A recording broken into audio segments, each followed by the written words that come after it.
Hi guys, welcome back to my channel. Today I'm going to show you how to make RV curtains for your RV or camper. These curtains are for a 1963 Yellowstone cab over camper, and I am making the curtains for my RV. I've already finished them, but I just wanted to show you guys how to do it. This is actually the second attempt at this video because I filmed it in my craft room, but you couldn't really see it. So I'm going to show you guys how to DIY these on the cheap. Okay? So, and I'll show you guys a picture of my vintage camper.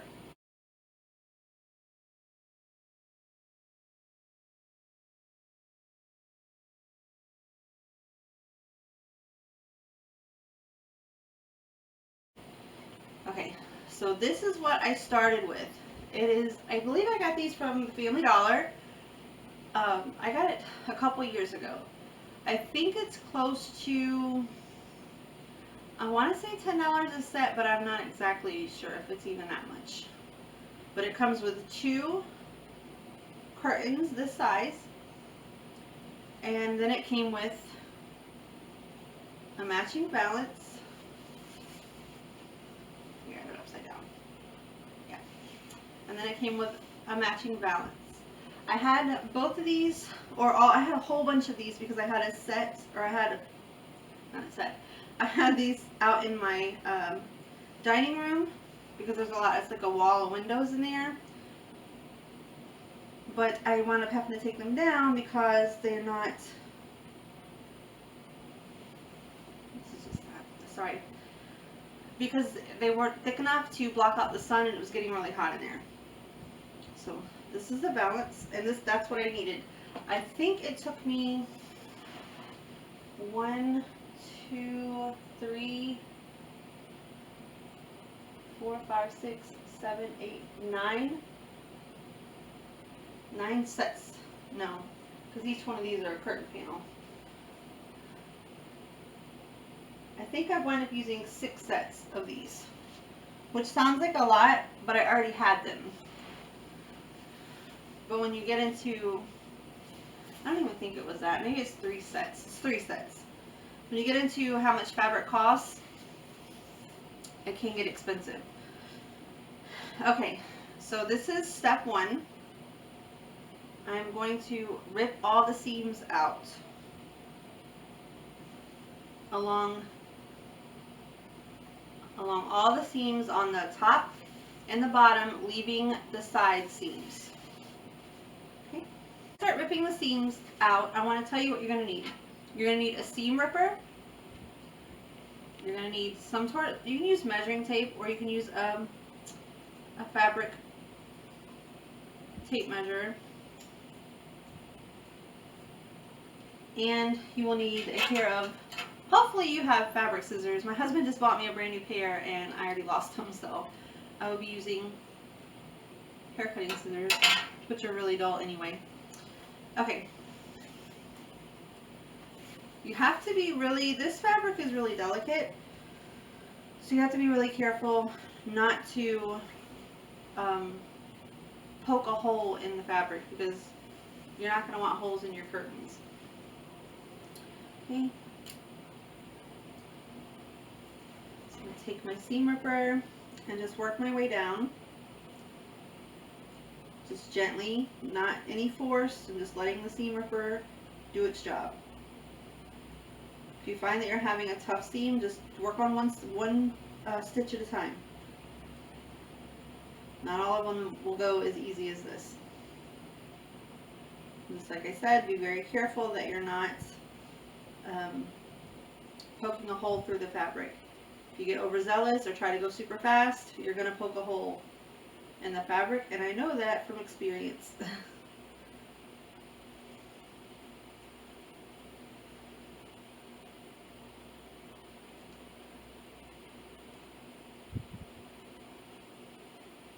do want to tell you guys that we've already got the camper, outside of the camper painted, as you saw from the photo that I inserted, hopefully. It's coming along really nicely. We're putting the insulation on the inside.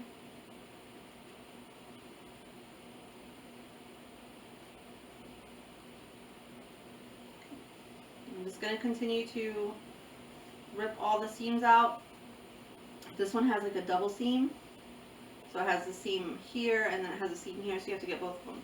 So I'm going to do that and then I'll be right back. I'm back and I ripped all the seams out. I do want to tell you that I checked and it was only 3 curtains. So that's not that bad. I don't think that they were quite $10. I think it was cheaper than that. So if I had to guess, I would say, I don't know, $7 or $8 it was. But it gives you a lot of material. So, and it makes it easier. Okay, I'm not going to actually cut this because I think I'm going to use these for my benches on my dinette. But I will show you guys what I did. Okay, so I folded it in half.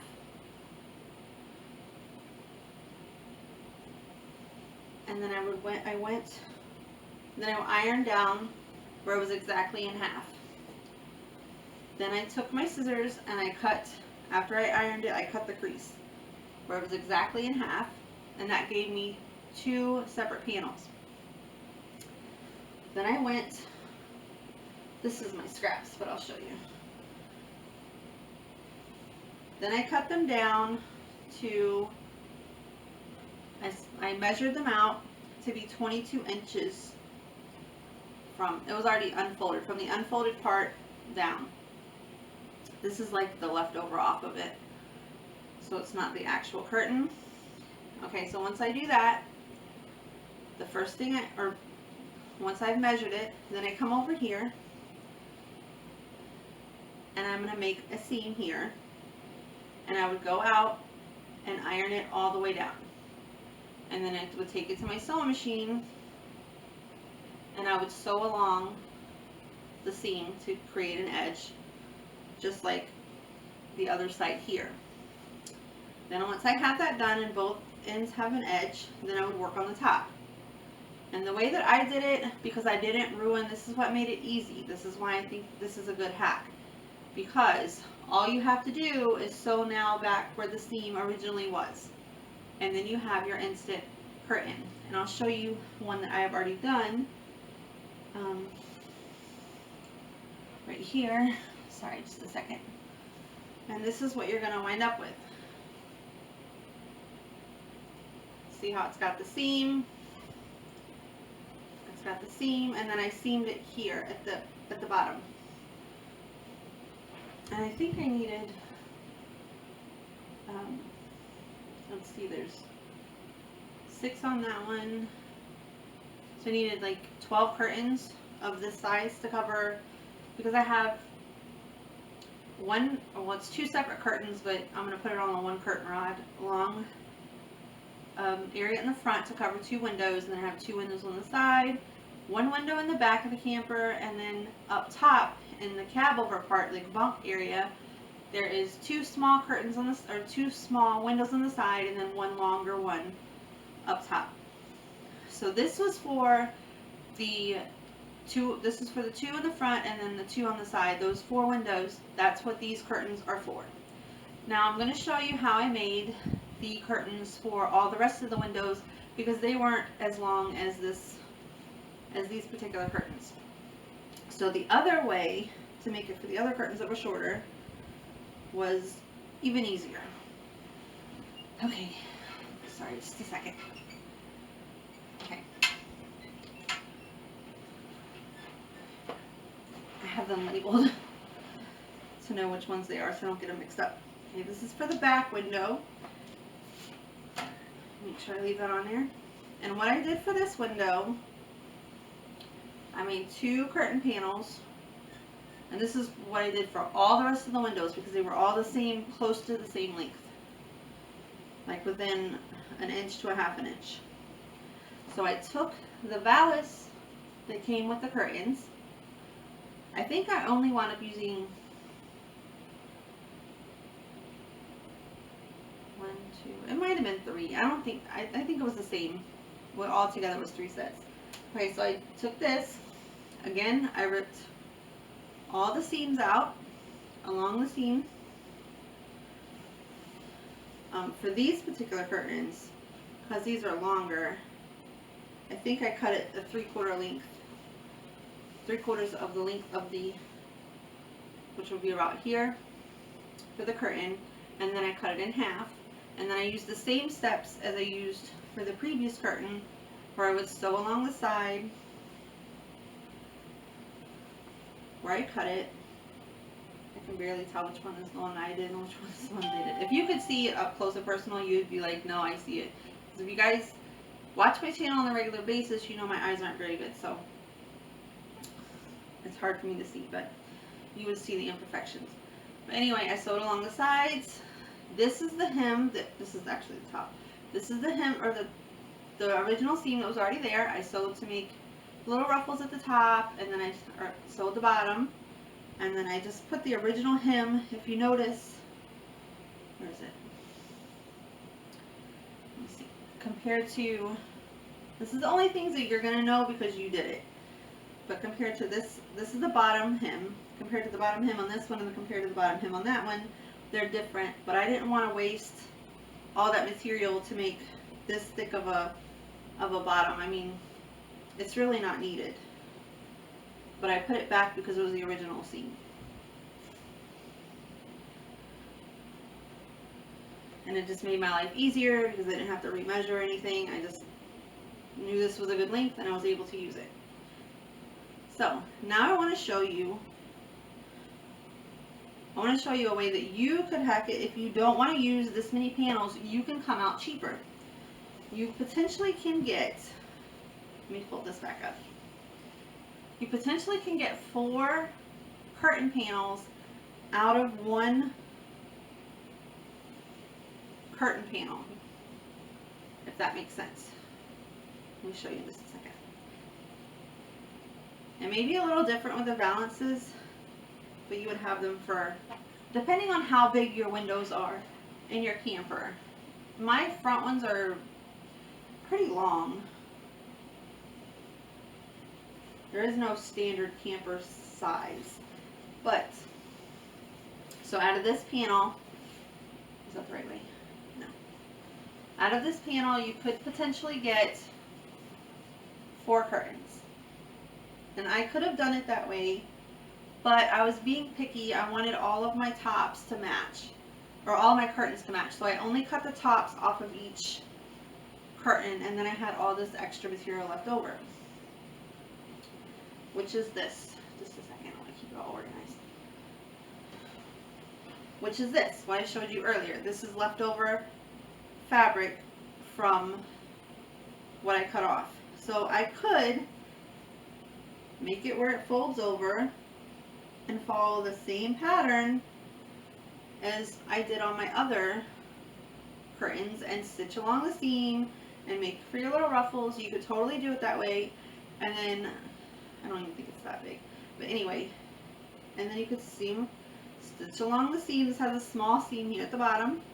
You would do your side, you know, before you stitch the top, you would obviously do your sides to match the other side and sew your hem on the edge and then sew the top down, and that would give you another curtain or 2 other curtains out of 1 panel.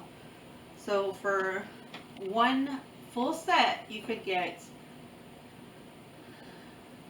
8 curtain panels, and you could probably get, I would say, like 3 out of this one because it's not the exact same length. You could get 3 or 4 depending on how wide your windows are. So you can hack it even further, and if these are $8, then that's $16 that you're spending to do all of the windows in your camper. I probably would have done it that way if I was buying it outright. I mean, if I had to buy them to do it, I probably would have done it that way, as not to waste material. But if you do it the way that I am and you're super picky because you want all of it to match up, I'm going to use this extra material and I'm not going to waste it. And I'll show you what you can make with it. This is my leftover material, and I've already made a pillow. Let me turn it inside out so I can show you what I did. There's no specific length. They're all going to be the same size because I used my scraps. And I'll show you in just a second how I did that on the scraps. It's really simple, really, really simple. So nothing to it. I'm just going to talk you through it. I don't really want to turn on my sewing machine right now. Plus it's too bulky to grab and bring in here. Okay, so this is it turned inside out. So all I did, let me show you on this one. All I did was I didn't even rip the seam out on the side. I just left it because if you'll see where I'm going to put my stuffing in, and then I'll sew this, it's going to give me a really nice professional looking seam. And I'll show you how I did this. So what I did first was I matched their original seams up here on the side. I matched those up together backwards. You can pin this if you want to. I didn't pin it, I just held it and I sewed right down. I didn't sew all the way on this one. And then I just went to the sewing machine and I sewed down this side, I sewed down this side, and then I sewed, of course, the back here, the bottom part. And then whenever I came to this part, I'll show you here.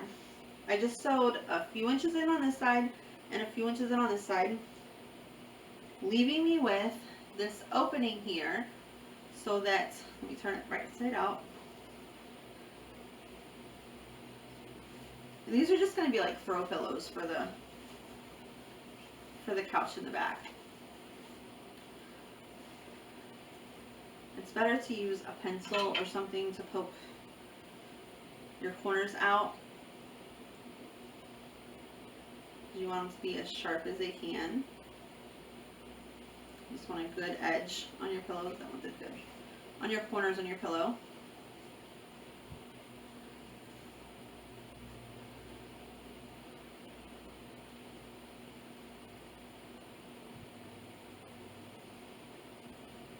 You just poke it out to where you got a good corner. And that one's pretty, oh no. It's got a lot of fabric in there still. Okay.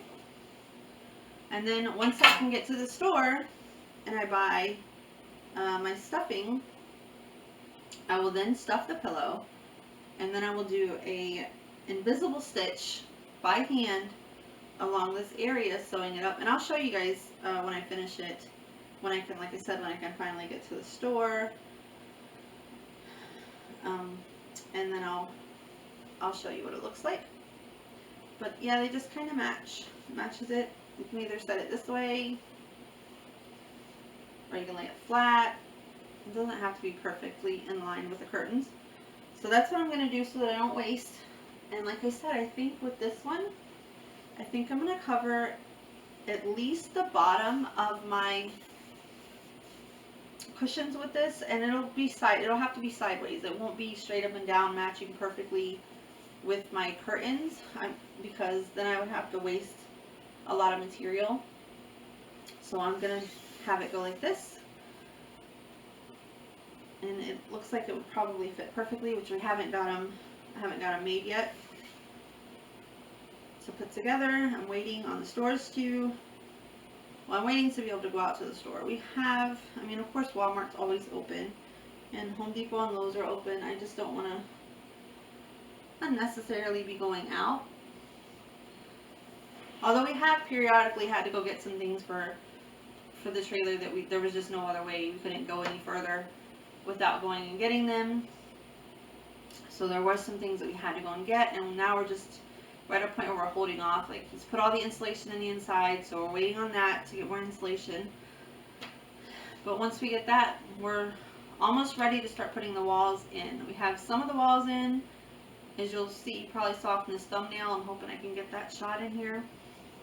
It's just with me having the curtains up, it was still a mess up top, but I had the curtains up. So yeah, this is really simple. It's a DIY. You may already have curtains at your house that you're just not using and that you can take apart. You can do the same thing with the longer panel. Hope you guys enjoyed this. I hope it was helpful, and have a blessed day. Bye.